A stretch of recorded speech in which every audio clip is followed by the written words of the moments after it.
Well, everybody, it's finally here. After a month layoff, the XHL is back. We're ready for season number 2.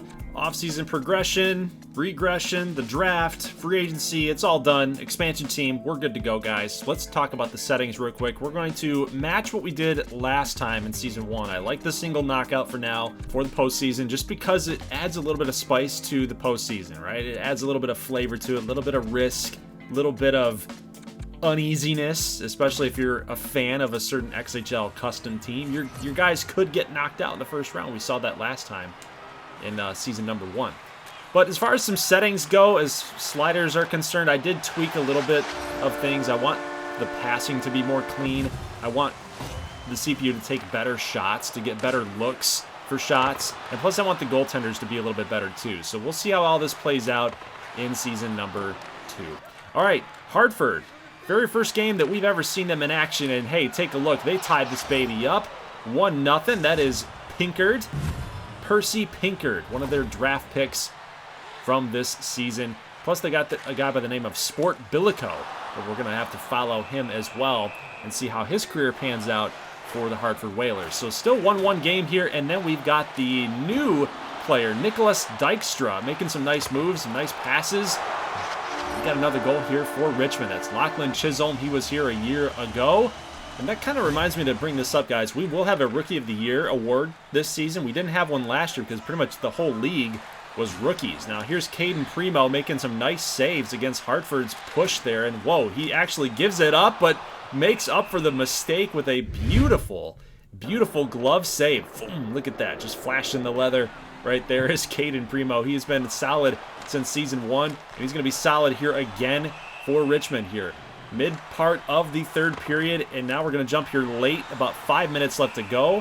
Hartford on the power play, and still Caden Primo stands tall. Now here's Quincy Hall-Urban, a custom player, and then we got Dykstra moving in, and they're actually going to pull the goaltender here, try to get that extra attacker, but we've got a whiff from Roger, the defenseman there for Richmond, but now a turnover here for the Red Hawks. They find a way to get this thing in, and that is Nicholas Dykstra, the rookie. If you guys notice, he's already being labeled as the captain. He's wearing the C.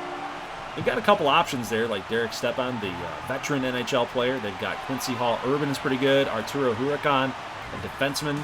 Some guys that have been around that, you know, have earned their right to be the captain of the team. I don't know if Dykstra, even though he's the best player on the team, being an 85 overall, I think that he's going to have to give that up, I think. Maybe at most, possibly just being a assistant captain. But Rick Wall was pretty solid. 20 shots against him. 22, actually.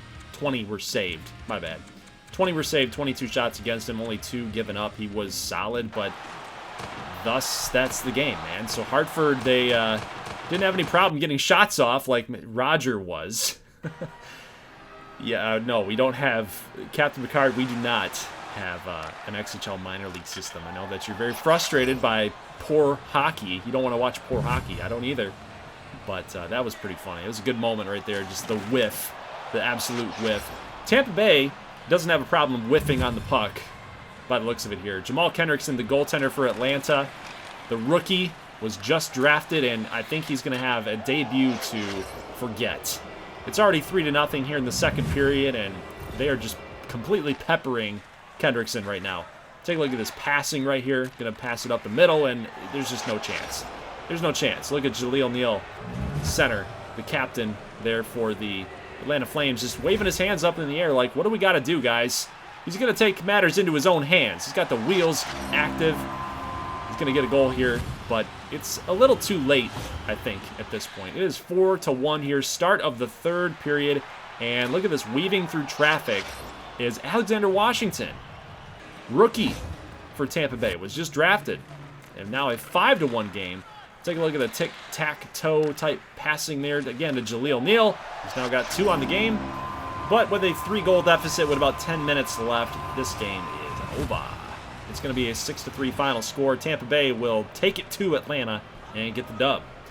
So as we take a look here real quick at the box score, just a couple things that I noticed about the game. Well, it wasn't like the defense was bad. I think it's just Kendrickson was, he had a lot of nerves, man. He had a lot of nerves. Take a look at the passing percentage. It was relatively close. Tampa Bay was 0 for 3 on power plays. So it's not like Atlanta played terribly protecting Kendrickson. I just think that the guy was just a little nervous, you know? And we'll take a look at his statistics real quick. I think he had 28 shots against him. Look at Davenport.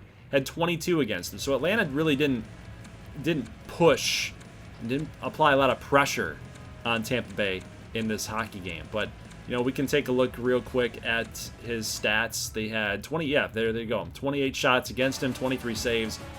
It's not a lot. It's just not a lot. Not a big sample size. It wasn't like he was getting peppered towards the end of the game. So he was in the very beginning, which led up to a lot of the goals. But I think it was just they dug themselves way too deep to come back in that game.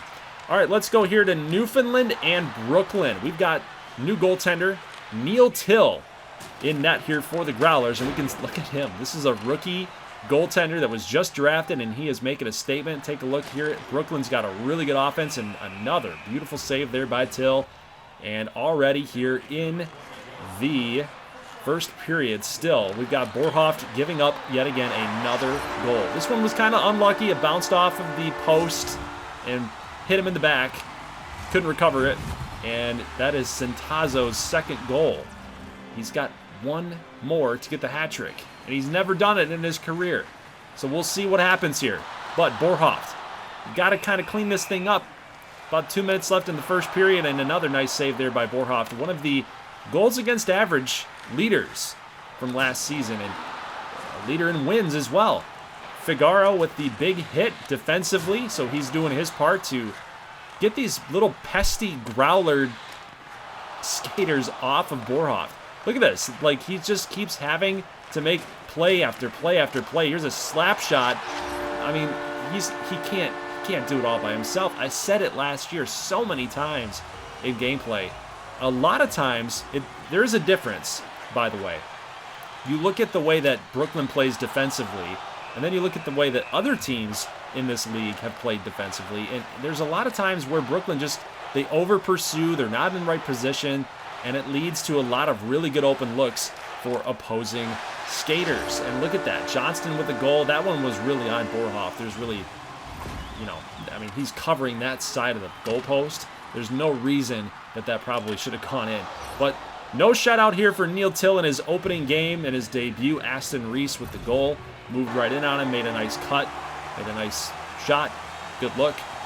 But Brooklyn will lose. Yeah, you want to talk about teams improving? The ECHL, OHL type teams improving this season? It looks like it. 5-1.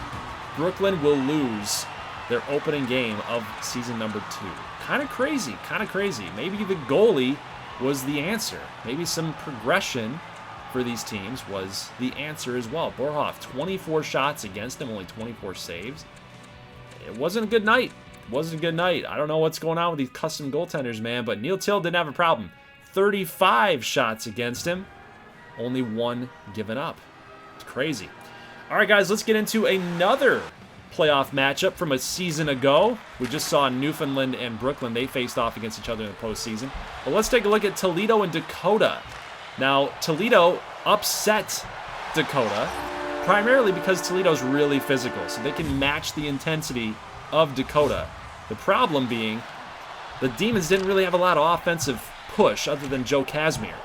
And as we see, Toledo, they can score too. They can hang with these Demons. But now 1-1 here, we've got a shot on net. That's going to be a save by Elijah Bond, but Frolik follows it up off of his own rebound, finds a way to get it into the net. Now take a look at this big hit here by Bob Green, and then he knocks the puck loose again, allowing Maddox Big and the rush for the Demons to take hold, and the rebound, Bond can't recover it, and Brody Bush gets his first goal of the season, and Mr. Bush is not going to stop there. Here's Green passing to Bush, and wide open up the center of the net, like right in front of Elijah Bond. There's nothing he can do. There's a shot from Casimir, and then we got some more rebounds there. Fortunately for Bond, he makes the save. Now here comes Frolik moving in. Another goal, number 2 here for Frolik, and it's going to be 5-1. So this offense for Dakota finally has figured them out. They figured Toledo out by the looks of it here. Nice save there by Bond. Another good save by Bond, and This one, I think rattled off the post if I heard that correctly. But here is Treptow. He's going to fire this thing. That one's going to go off the post. Almost rebounded back in. And now with 10 minutes left here in the third quarter, we got Casimir moving in. He's by the circle, passes it up front, and oh, the rebound again. Bond has had an issue with this all game long, but Evgeny Ibragimov with his first career goal, and it was a good one. Let's go 6-1, make it 7-1. Brody Bush with another goal. That's a hat trick, the first ever in season number 2, and that's awesome. I love to see that, especially with the opening game of this season. Brody Bush, third goal of the night, and everybody's celebrating, man. And take one more look at it. He was able to Thomas Holmstrom that thing, man. That might be too old of a name. You guys might not understand like who Thomas Holmstrom was, but oh, maybe check it, Tomas Holmstrom. Yeah, we got to make sure that we're right about this. But Dakota will get the W here on the back of good goaltending, solid defense, and amazing offense. 7 goals. This is a statement game against a team that they lost to in the playoffs last season. So, hey, 40 shots for Dakota. 1 of 2 converting on power plays. I think it was an all-around good win for them. Take a look at the Toledo box score, line score, if you will. Fulcher came into the game, made 6 saves, let in 1. That was the 7th goal. But Maddox big, 2 assists. Ibragimov with an assist and a goal. Plus you had Brody Bush there with 3 goals, of course, and Domingue was pretty good. Now, as we head into the next matchup here, we've got Houston and Kansas City.